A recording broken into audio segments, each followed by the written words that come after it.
I have Riptide in one ear, a lightning bolt in the other, and I am ready to go.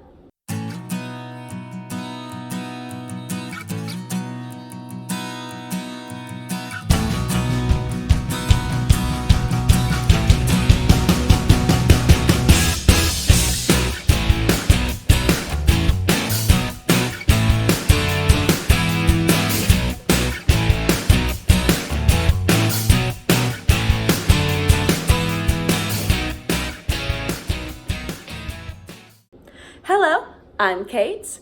I study classical mythology, classical archaeology, and classical reception. But most of all, I study Percy Jackson. Today, I'm here to talk to you about the final episode of season 2. Yeah, I'm a bit excited. Okay, so this episode starts right where we left off with Percy's mom driving Percy to camp. A lot happens. Percy tells his mom about how he's worried that Athalia is going to be evil. Get that right off the bat. That's good. We see Blackjack, and Percy's like, oh, I know Blackjack. And his mom is like, of course he knows him. Oh my gosh.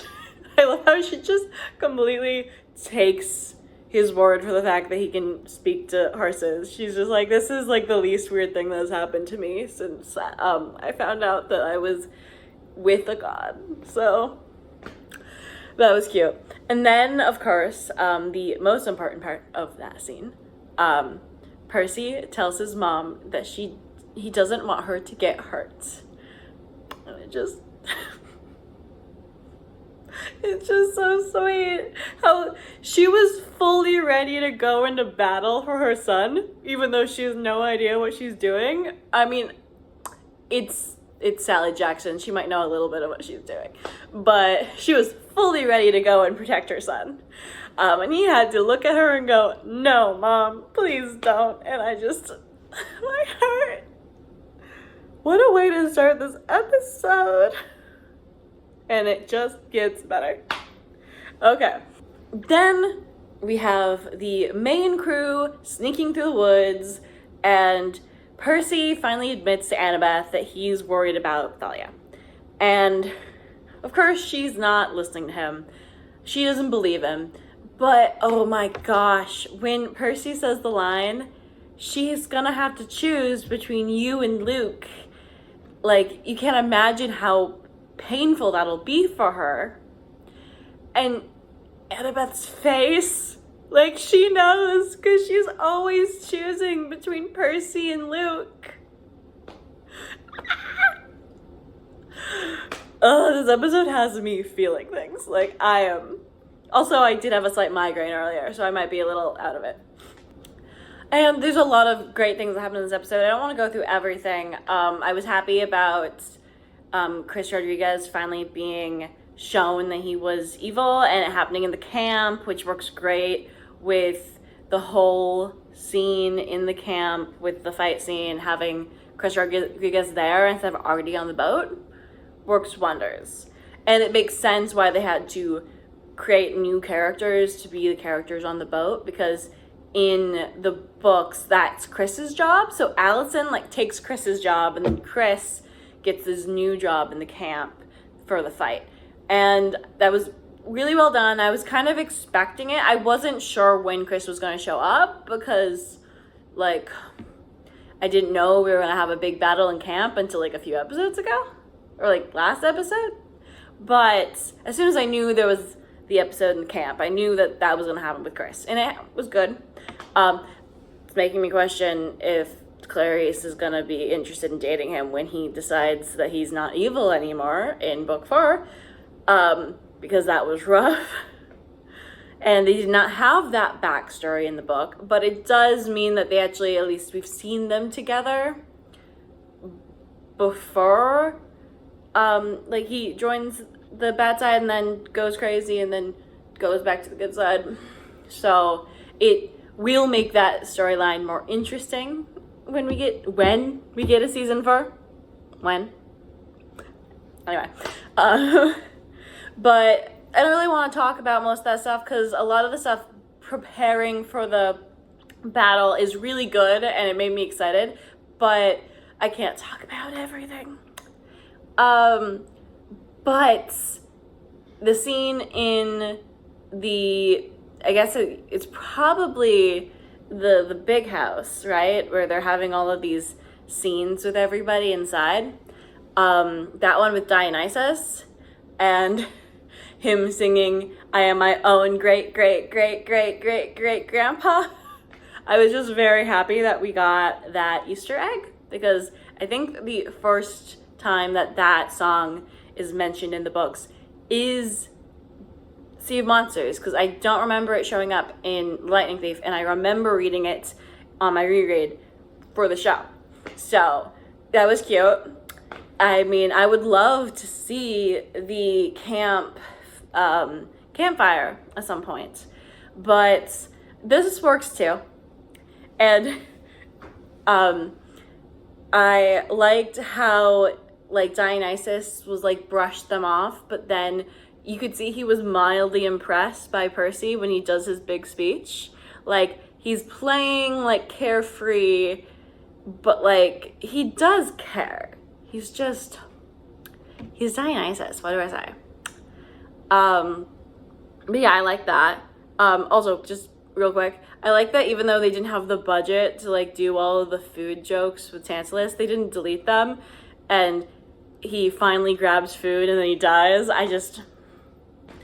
That was funny. That's exactly what happens in the book, except in the book he doesn't have like as a big speech there. He's just busy chasing food. So it being like an accident that he grabs the food, like he thinks he's grabbing a weapon, that was a nice touch. But anyway, they don't really matter. Percy's speech to the campers. Not only does it show he's a good leader and that he is ready and willing to lead this fight against Luke, but it hints towards his decision at the end of book 3, where he decides that he is going to be the one in the prophecy, right? He makes that decision on his own. He's like, it's not going to be Nico, it's going to be me. I do not want it to have to be Nico. So in order to protect Nico, it is going to be me. And here, in this speech, he's saying, we always think that the prophecy is for someone else, that it's going to happen at some other time, in some other place, but it's not. It's here, it's now, it's us.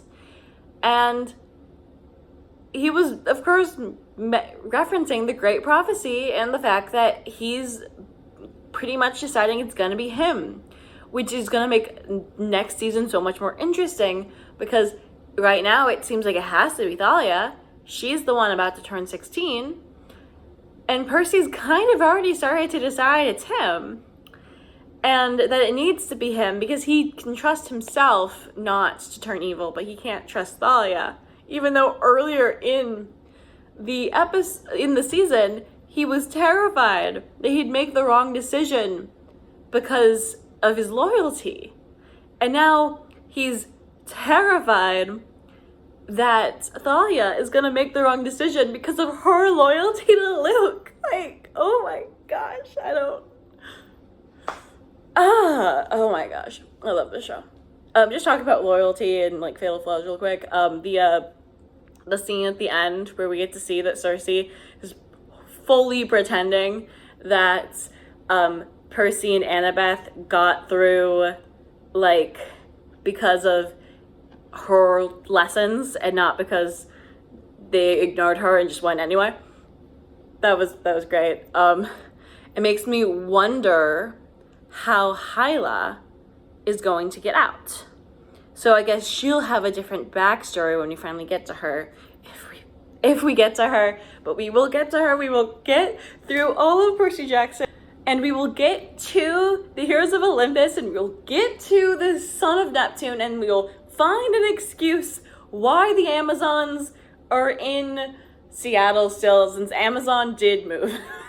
And the company Amazon, I do not think, is in Seattle anymore. but they'll come up with a reason, I'm sure. But anyway, talking about Thalia, I had heard the theory online that she didn't die and that Zeus turned her into a tree anyway, so that because he couldn't control her. And so I was prepared for what happened. And I was prepared for her to be standing. Like, I was looking at the tree with this theory in mind, and I saw that the tree looked like a human being standing up.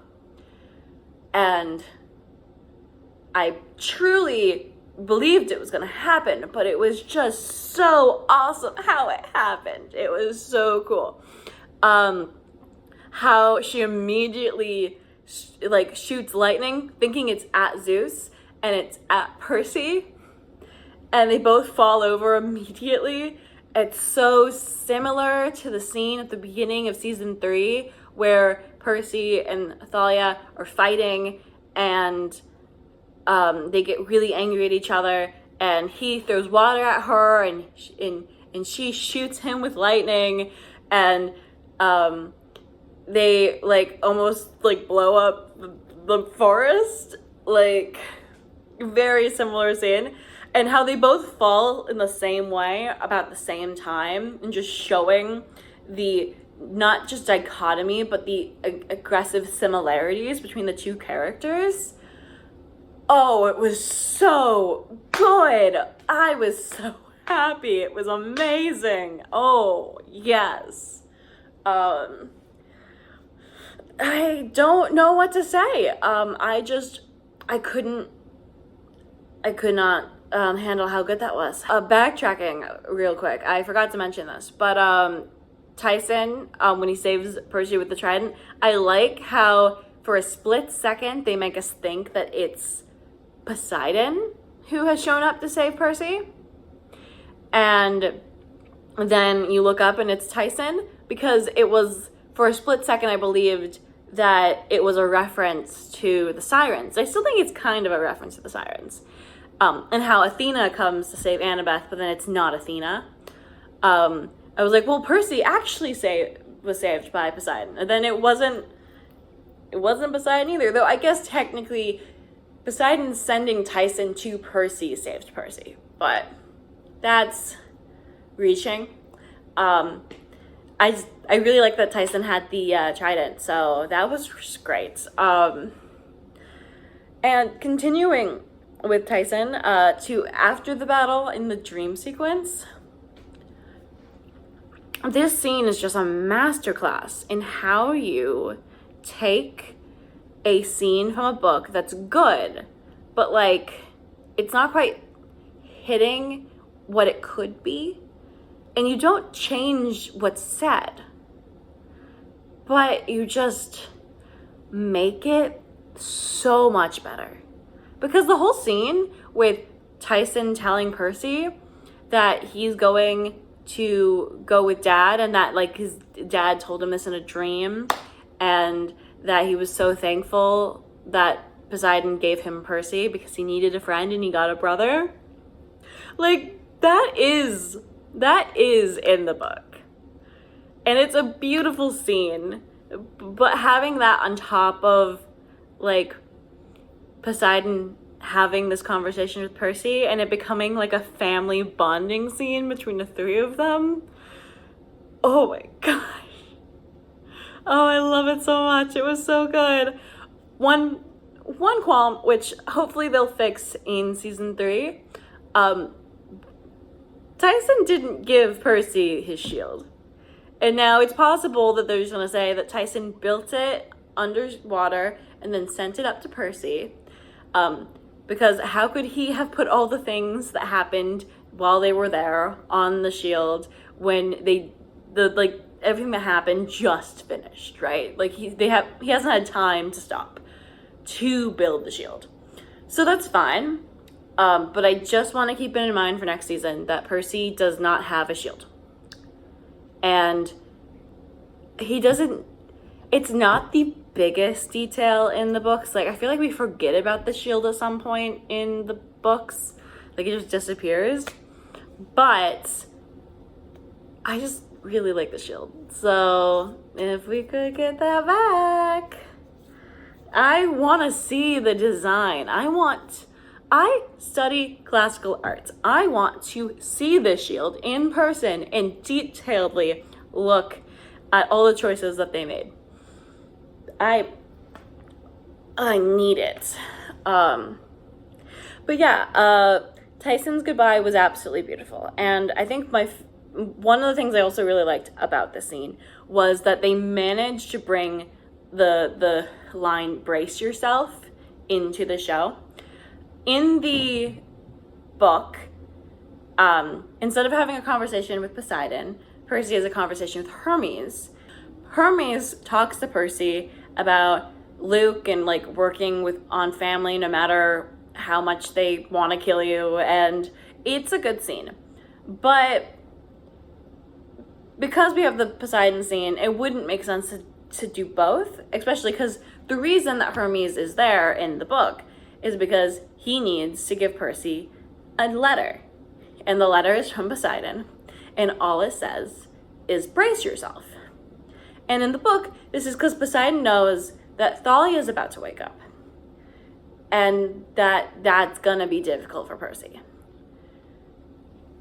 And it's a good line, and I was hoping that it would come back, because it's kind of ominous, right? It's just brace yourself. That's it. But I didn't know how they would do that, because Percy already knew that Thalia was likely going to be brought back with the fleece. So he's already bracing himself. So to have Poseidon say it after Thalia's already come out of the tree, and it to be in relation to Thalia not actually having died and having been turned into a tree against her will, it hit so much harder. And it was just such a good way of reusing something that was so important to the books, but it's also such a small thing. Like, he only says it twice, and then the book ends, right? So I just really appreciate that. And I just really appreciated that. And I liked the inclusion of Poseidon in general, because I think it's important for us to see the growth of their relationship. And I know that the lack of Poseidon in that book is on purpose. It's one of the few things that the movie got right, was like having Poseidon not there. But I always felt like they focused too much on that in the movie. And so I didn't mind downplaying it and having him show up at the end here. Just talking about other little details, Grover and Annabeth telling Percy that he drools in his sleep again. Good line. It was cute. And them all giggling. I'm like, they just got through like a big battle on their home turf. They everyone but Grover, I think, got injured. And they're just giggling like little kids with the inside joke. And I love them so much. The last thing I want to say is I feel like I want to talk about Chiron. And I feel like the actor did an amazing job with the short amount of scenes that he has in the season. Like, he really made me worried about the prophecy in episode 2. And here in the last episode, like, the pain on his face as he has to tell them what happened to Thalia before she shows up. Oh, it was so good.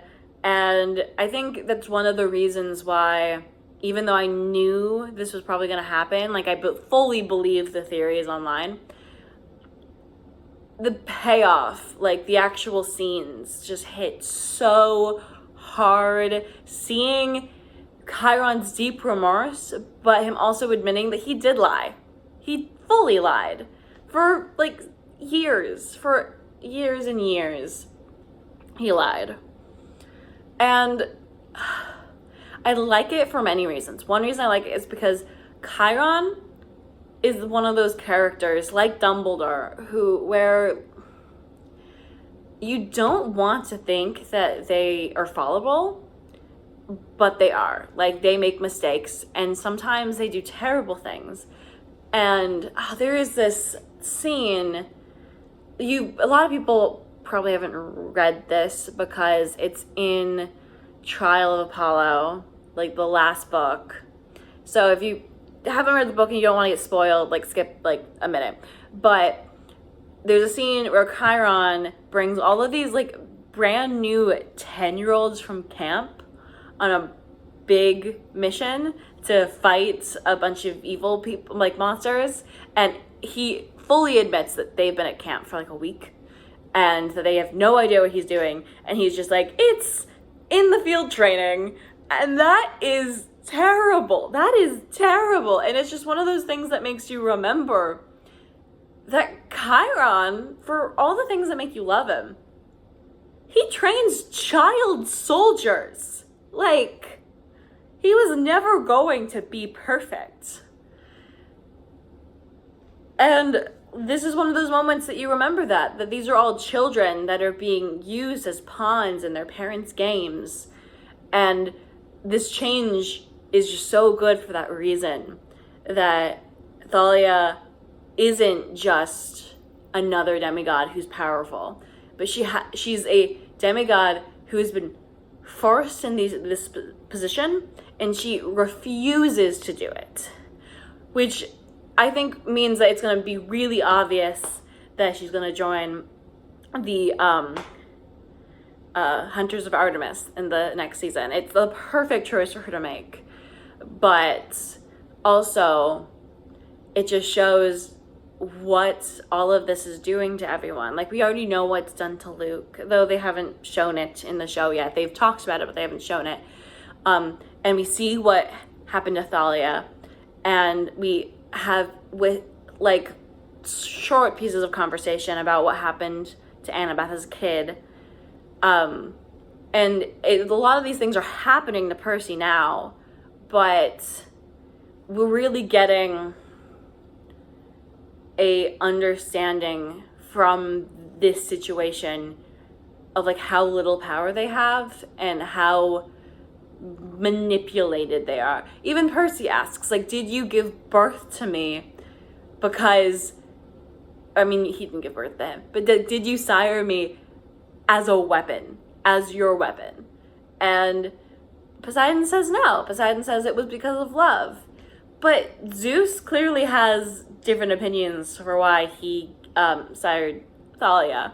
He clearly did it because he wanted a weapon, and he was ready and prepared for Thalia to be that weapon, and she didn't want to be, and he couldn't handle not being able to control her, which, I mean, is a problem that is with parenting in general, that parents don't know when to stop, that they have this need, not all, but a lot of parents have this need to control their children. And so I like how this is a over-the-top dramatized version of things that happen to real children with their parents. That the moment that their parents can't control their choices anymore, they attack them. But so Thalia comes into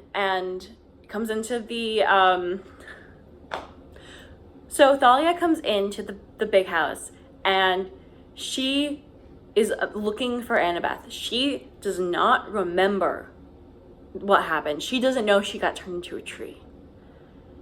And she sees Annabeth all grown up, and she's so confused. And then she's asking where Luke is, and you can tell that she's ready to attack. Like, are they holding Luke hostage? And Percy is just in a protective stance. He's ready to defend Annabeth and Grover and Chiron and whoever he needs to protect from Thalia. He is fully on guard. Like, Annabeth is so happy and Percy is so terrified. It's so good. It's such an amazing scene to end this show on. I have almost no qualms about this season, about this episode. It was amazing, and I really wanted to make that clear. Only qualm I had about this episode is that they had a really obvious time where they could have put the party ponies in, and they didn't. And I've heard rumors that they filmed an entire party pony sequence for this episode, and then they cut it out because they didn't like it. And I say, put it back in. Put it back in. Or at least give me a deleted scene, because it would have made so much sense. They have to explain away Luke's army running away, because why would they have run away just because of Thalia? Like, she might have gotten a few people electrocuted besides Percy, but like, I don't think that was a good enough reason for the entire army to disappear. Whereas if the party ponies showed up right after that, that would have been amazing. And it would have also explained why Chiron was back. Now, I understand that with all of this drama, it might have been a little anticlimactic to have the party ponies show up at that moment. And I get it. I can see why you'd cut it out. But deleted scene. I just need the deleted scene. I just need my party ponies. Give me my party ponies. Please, my party ponies. I beg you. Please. Okay, I think that's it. The sneak peek for season 3, which is coming this year. I can't imagine that. I think that it's probably just coming in December. I hope so. This season is the only season that actually takes place around December. We keep watching seasons that take place in the summer, in the middle of the winter. So you better put the season that is in the winter. And then maybe do the next seasons in the summer after that. Please? I want to watch my summer episodes in the summer. Like, come on. Anyway, this is my review of the season finale of season 2 of the Percy Jackson show on Disney+. And I will see you in a year, I guess. See you later.